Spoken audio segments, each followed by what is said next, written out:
ও আগামী জাতীয় সংসদ নির্বাচন নিয়ে এই বৈঠকে আলোচনা হয়। এর আগে রোববার বিএনপি, জামাত এবং এনসিপির সাথে বৈঠক করেন প্রধান উপদেষ্টা। এ সময় তিনি জানিয়েছেন, ত্রয়োদশ জাতীয় সংসদ নির্বাচন ফেব্রুয়ারিতেই হবে। আমরা যে প্রস্তাবটা দিয়েছি পিআর পদ্ধতি, এইটা বাস্তবায়নের জন্য আমরা একটা গণভোটের ব্যবস্থা করেন।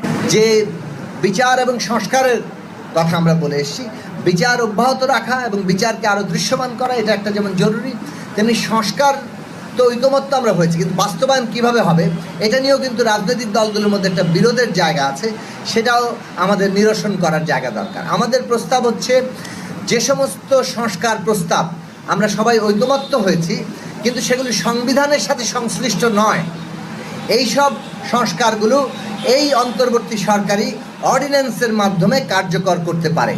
পিআর পদ্ধতিতে যে সকল রাজনৈতিক দলগুলো আজকে নির্বাচন চাচ্ছেন, তারা কিন্তু ঐকমত্য কমিশনের আলোচনার শুরুতে আমাদের যে পার্লামেন্ট, এই পার্লামেন্টে পিআর পদ্ধতি কেউ দাবি করেন না।